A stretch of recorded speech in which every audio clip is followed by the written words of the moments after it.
My next guest is Congressman Brendan Boyle. He represents Pennsylvania's 2nd District, and he's co-sponsor of the Sustainable Investment Policy Act of 2020, which would require investment advisors to establish and follow a sustainable investment policy. Congressman Boyle, great to see you. You've been thinking about the infrastructure, the scaffolding, and the drivers of sustainability for a long time.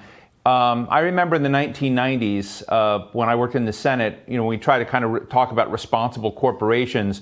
We were shut down right away by the business community, say you can't do that. So there's been a lot of change over a period of time over what that means, what it entails.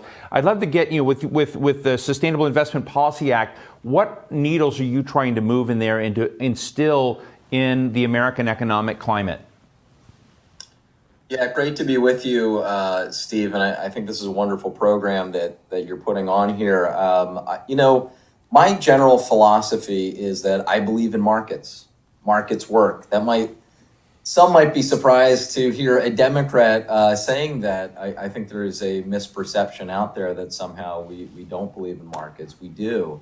What I believe, though, is that government as a force for good, creating an incentive or creating a structure in which we use markets as a way to build us or provide that bridge to a more sustainable future.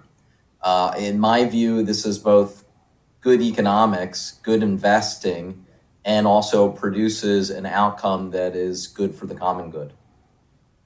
So in this, can you give us some examples where you think the infrastructure on investment advisory, I used to talk to Judith Rodin a lot, who was the previous president of the Rockefeller Foundation, who really believed in impact investing and that the bottom line for firms also had to begin including this kind of broad ESG side.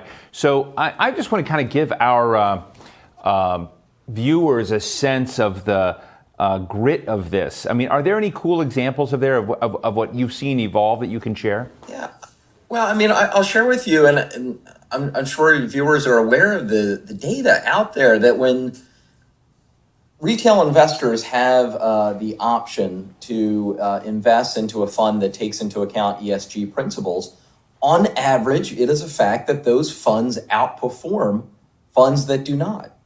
So I, as an investor, and I would like others to look this way, want to have that option of putting my dollars to work in something that helps build a sustainable future and, of course, provides a good investment vehicle. We are seeing an awakening, even outside of the ESG conversation, we're seeing an awakening of consumers wanting to use the power of the purse, wanting to use their dollars and support companies that support their values. There's a whole separate conversation happening right now in corporate America, right, regarding what they should be doing, what their responsibilities are as relates to being involved in some of the more active controversies of the day regarding voting.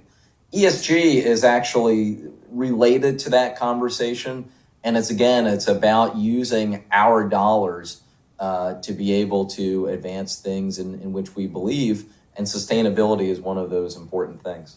Now, Brendan, one of the things I have been struggling with in this conversation, reflecting back when, we tried to come up with a tax plan, said, hey, if you've got a company out there that's investing in its people, that's putting, pension dollars away, that's investing in their education benefits, and that's doing other things that other companies were not, why not give them a tax credit? Why not call them A Corps? And at that time, the Secretary of Labor, Bob Reich, kind of stole our idea, did an op-ed, and he called it the responsible corporation. And that literally killed our proposal, which, we had some Republicans coming along, to join us. But, when we kind of inject morality, it was sort of a problem. But part of it is this question of incentivizing better behaviors for all firms. And I'm just interested, is the ESG world one where those are the good companies and you brand them and there are a lot of companies. So we're talking a little bit about screens here later, but what are the appropriate screens to come in? But I'm just interested, are there firms out there that you think ought not to be in the ESG world, or do you think you ought to give an opportunity broadly for people to begin organizing themselves in such a way that they create sustainability practices, that they're making a better planet? Yeah, first, I am shocked to hear that ideas are stolen around here, or as I prefer to say, borrowed on Capitol Hill. But I welcome it if it is a good idea and it helps advance it and not kill it. It reminds me of why, for me, for example, I tend to talk about sustainability more than I talk about climate change, because it can be exactly the same idea, it can be exactly the same issue. If you just use that hot button phrase, climate change, you're less likely to get buy-in from some of my Republican colleagues who otherwise would perhaps go along if you're talking about using markets to produce better outcomes on sustainability. Now, in terms of, should we be exclusionary in our approach or more broad-based, I certainly prefer the latter. That tends to be my approach anyway. But I found that as a member of the Ways and Means Committee and having worked on tax credits like you described in other areas, if you take a broader approach and you say that I'm not necessarily endorsing company X, Y, and Z, but why would we in any way off the bat exclude them from the ESG table? The other point that I'd make is I just see momentum for this growing. I mean, the latest report not too long ago from Morningstar talking about the outperformance in 2019 and 2020 for the ESG funds that I talked about earlier as investment vehicles.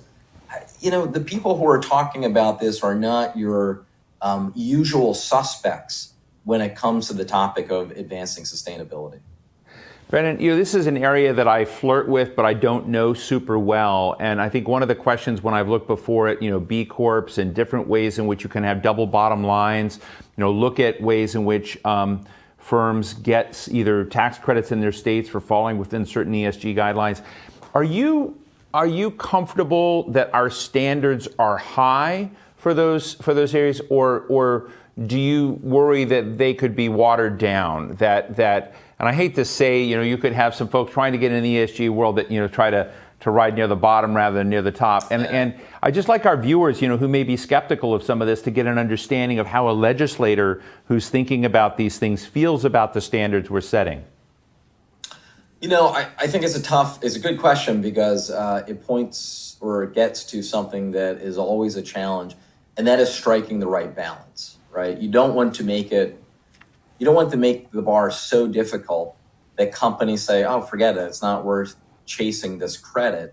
If you do that, then you've sort of defeated the purpose of creating the credit to begin with.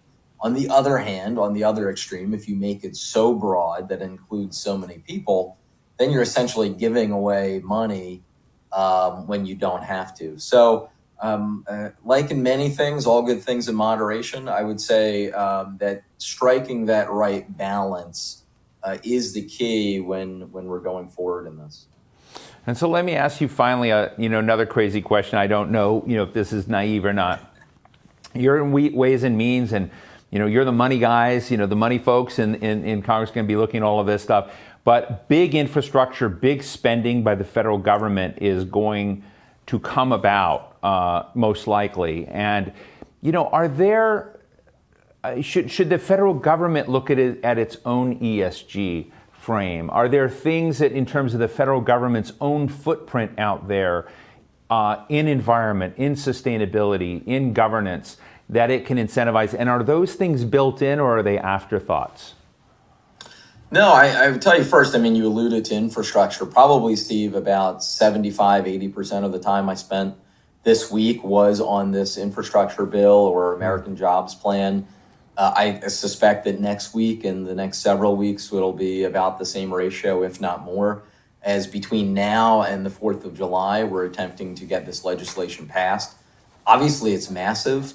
And as you pointed out, Ways and Means is right at the center of it because we're the ones who have to raise the revenue to pay for it, or at least pay for a lot of it. Now, does government have a role, as you pointed out, in terms of looking at itself? Absolutely.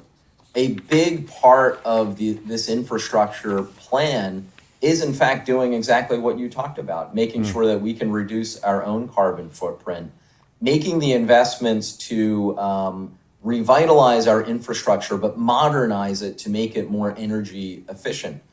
I think that that's an important part of this infrastructure plan. The White House agrees with me on that, by the way, and you see that.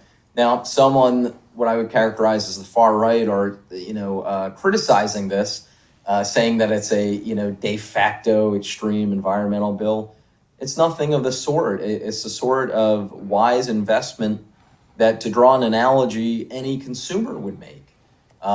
If the consumer has the upfront money to invest in order to reap the financial rewards over the long run of having something that's more energy efficient, as well as obviously the environmental benefits. So it's a long way of saying the answer to your question is yes. And in fact, you are going to see that as a big part of this infrastructure bill. Your Sustainable Investment Policies Act of 2020, has that been reintroduced in the new? I mean, are you building it in? What are the chances of it passing both chambers?